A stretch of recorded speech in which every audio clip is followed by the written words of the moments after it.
What's going on, guys, and welcome back. This is episode number 44 of RizzoCast. I'm Steven Rissotto, and we are joined today by none other than class of 2022 pitching and shortstop prospect, 16 years old from New Jersey, Nazier Mulé. Naz, what's going on, man? How you doing? I'm doing well. How about yourself? I'm doing well. I appreciate you coming on. I've discovered kind of who you were. Somebody sent me a video that was on one of the baseball Instagram accounts. My buddy Gianna Parenti, Gianna, shout out to you, sent me a video of you pitching, and the kid that was hitting just looked terrorized in the box. Couldn't wait to get back to the dugout. So that just kind of stuck with me. I was like, I got to get a hold of him. And here we are now. So first things first, is it snowing in New Jersey? I know there's been snowstorms around the country. What's the weather like right now in New Jersey? It was snowing all day. It snowed yesterday also, but it stopped as of right now. I don't think it'll be coming back. We had a few. This is probably like the fourth time it snowed in the past 2 weeks. So, I mean, it's nothing too bad. A few inches, nothing that we can't handle. But yeah, it's been snowing up here. Yeah. So how do you kind of deal with that with the snow on the East Coast? Because I mean, it happens every year. How do you kind of go about dealing with it and still getting in your baseball fix? Oh, well, I train at an indoor facility over here at PS2 in Wayne, New Jersey. So I'm very fortunate to be able to still practice whether I'm still fortunate to be able to practice regarding the weather. So any rain, snow, sleet, hail, I can still practice indoors. Well, there you go. So being in New Jersey, are you a Mets guy or are you a Yankees guy? Which one are you closer to? Yankees. Yankees. Yeah. So is there anybody you kind of grew up watching? Maybe pitching, hitting. Who was kind Uh, of your I, favorite player? it was Derek Jeter for me. I've been Yeah, I got watching him I ever got a since I was picture of younger. Jeter up here in the where is it? Right here. There's Derek. Yeah, Yeah. I've been Captain. wearing number two ever since I started T-ball. Yeah, it's awesome. I know a lot of kids wear number two because of Jeter, obviously a big influence, um, and I mean Troy Tulowitzki. The list goes on and on of big leaguers that wear two just because of Derek Jeter. So I mentioned prospect, and that's a term that gets thrown around pretty freely. But you're a legitimate prospect. I mean, you throw Ched 97 miles an hour, um, even higher exit velocity at the plate. How is something like that? And this is a loaded question. How is something like that even possible for a 16-year-old in high school? How is that possible? I'm not sure. A lot of people, they like to credit the genetics, but genetics are only what you're given. It's not what you have to work for. So, I mean, everybody's given a different body structure, a different body type. You just have to work with you're given with. Sorry, that did not sound right at all. Work with what you're given. Sorry, but yeah. I mean, I was lucky enough to be given the body type I have, and but you can't give all the credit there. You still got to be able to make contact. You still have to have the mechanics. So, as a small portion of it goes to genetics, and the rest is just hard work. Yeah, so I mean, it's pretty special what you're doing, man. So let's talk about growing up in baseball. When did you first start playing? How did you kind of fall in love with the game? I first started playing t-ball when I was 2 years old. Uh, I first started practicing like in the backyard and stuff when I was 2 years old. And then I started T-ball around 3 or 4. And then once I turned 5, I played on a 10 and under team. So I was playing with guys a lot older than me. And I guess that really just helped improve, because they were 5 years older than me already. So I had to work with what I was given and hold my own. And then after that, I started playing with my own age group, but also played up sometimes. Once I hit around the age of 7, I kept playing with my own age group and kids my age, and that's when things really started to take off. So what are you up to right now? Are you doing a club baseball team, high school baseball team? What's your kind of what team are you with right now? My freshman year, I was 13 going into high school, turning 14, and I started varsity. And yeah, since my freshman year, I've been playing 18U. So Gotcha. that's been real fun. Yeah, so let's start with pitching. I mean, I mentioned the fastball sits at, 96, 97. Mm. How hard were you throwing in Little League if that's the case? You're 16 years old throwing 97 now. How hard were you throwing in Little League? Um, When I was 12, I was around 80. And then when I turned 13, I actually had a huge dump. When I turned 13, I was throwing 85 in like June. And then by August, I was hitting 89. So I went up 4 miles an hour in the span of like 2 months. And then October, when I turned 14, the month I turned 14, I hit 90 miles an hour. Yeah, And then insane. yeah, and then July when I was still 14, the next year I taught the 94. And then when I turned 15, I taught the 96 and then 97 actually. So we're just waiting to find out what 16 holds. Yeah, exactly. So 6'3", 205, according to your perfect game page. There's still room to grow, of course. I'm sure you know that. And you mentioned genetics. How did you kind of build the arm strength over time? Was it long toss? Was it, kind of starting to work out a little bit more? What was kind of your regimen? Because I know bands is kind of a big thing for pitching too. Mm. What was kind of your theory on developing some arm strength over time? It was just long toss for the most part. I never really got into like a pitching program or anything up until last year.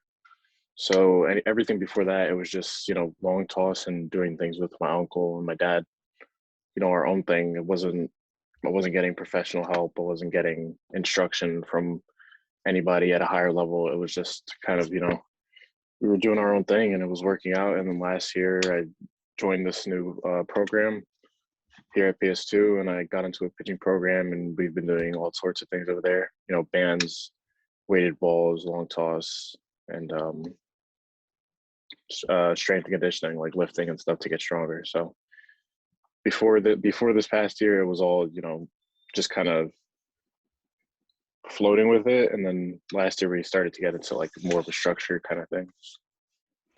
So what is kind of your mindset on the mound? Because I know pitchers that do not throw, that throw not as hard as you, they're kind of, finesse guys.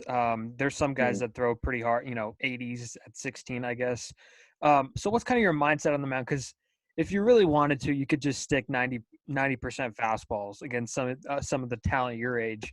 Tell me a little bit about yourself on the mound. What else do you have in terms of secondary stuff? So what's kind of your mindset there? Um, I always tell myself that nobody can touch me.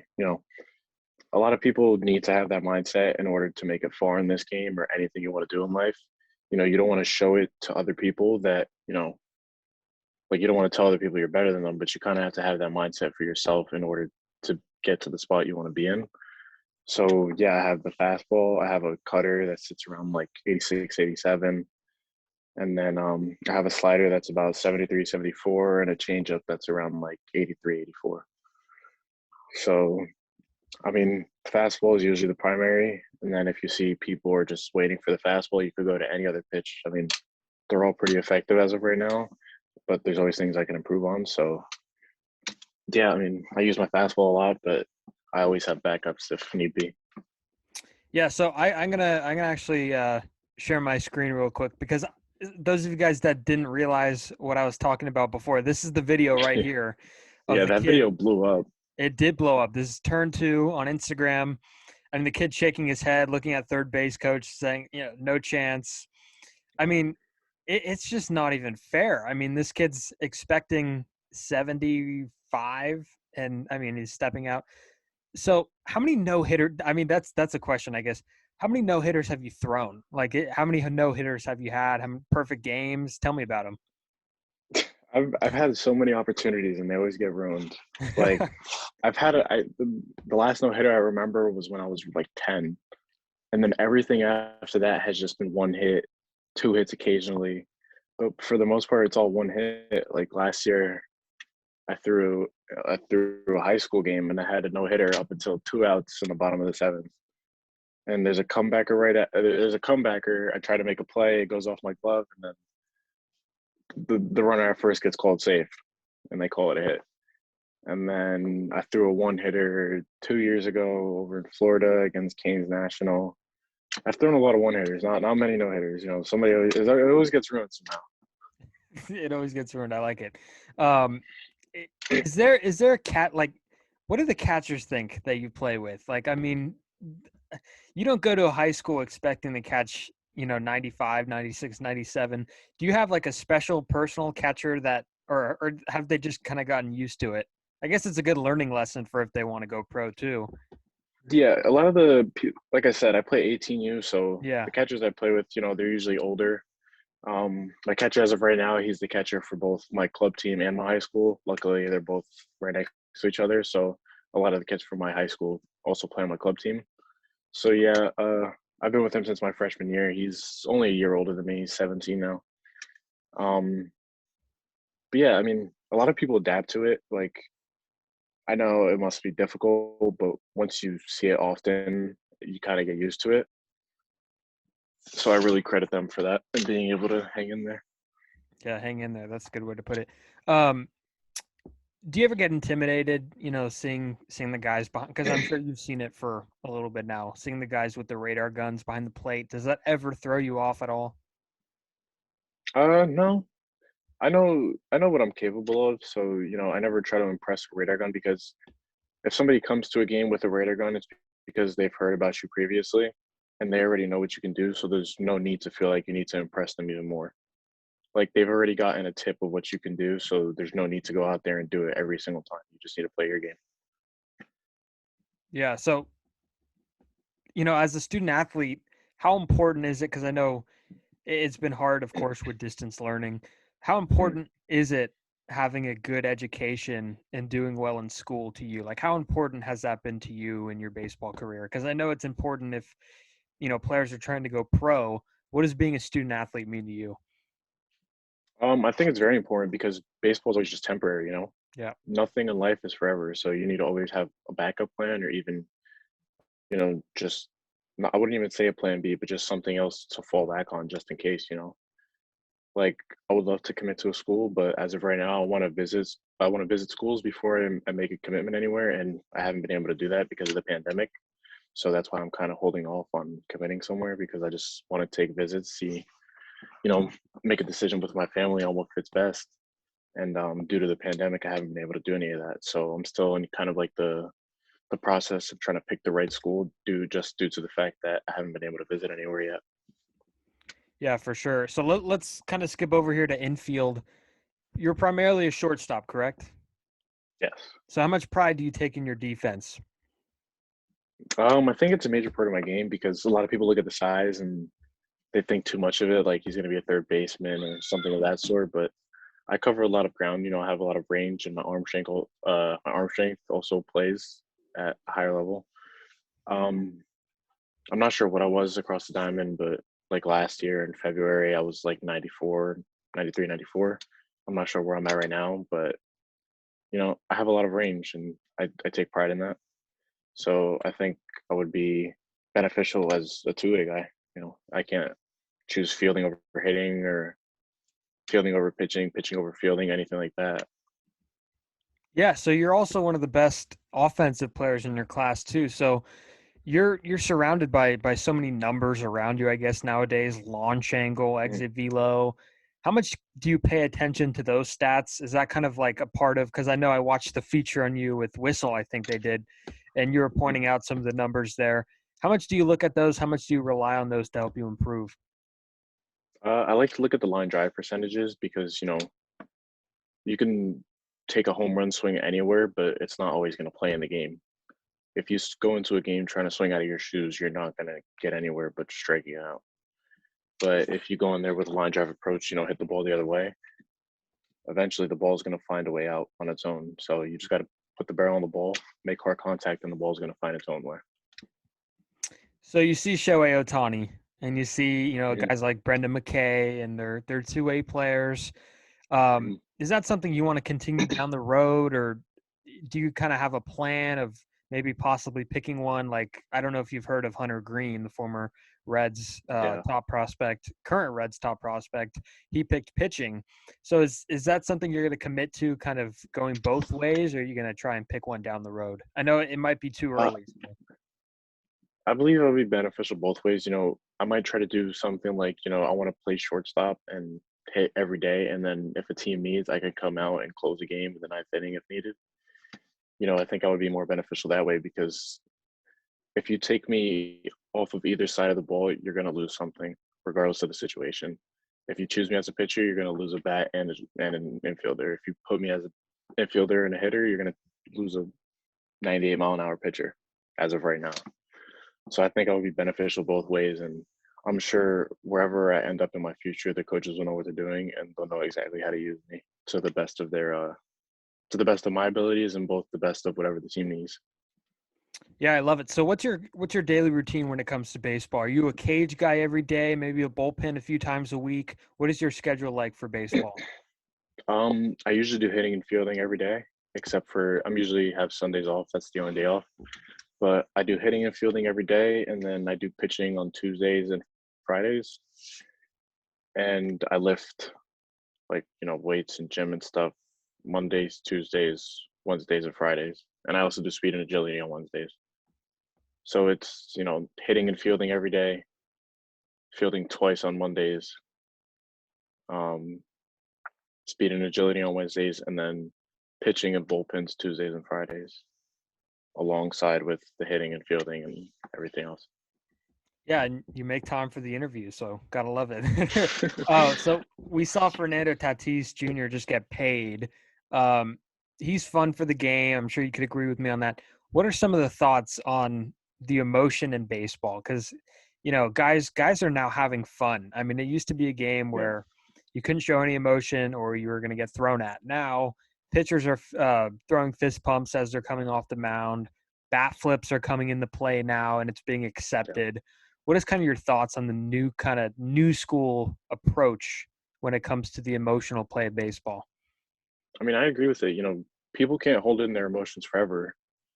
I mean, you won't know until you've played a game, obviously. Like, if you're just a spectator, it's a lot easier to understand why it could be wrong when they show these kinds of emotions. But when you're in the game and you're in the heat of the moment, you'll understand why the people, show the emotions that they do, like a fist pump or anything. Because if you look at it, there's only so many guys that make the major leagues. Like I was talking to somebody earlier today. They told me there's only 30 players at each position in every major league team. No, well, there's 30 players at each position in the world for every team. But there's 50 governors in the United States. You have more odds of becoming a United States governor than you do at becoming a position player in MLB. Like, you got to think about that. For you to get to that moment and to compete against the rest of the best guys around the world, it takes a lot of emotion. And then when you prove at that moment that you're better than somebody for a pitch or an at bat or anything like that, it feels good. And it's always going to feel good. So you can't really take the pride away from them in that moment. Yeah, so no political future for you after no, just kidding. Are you going to become a governor, the governor of New Jersey after baseball?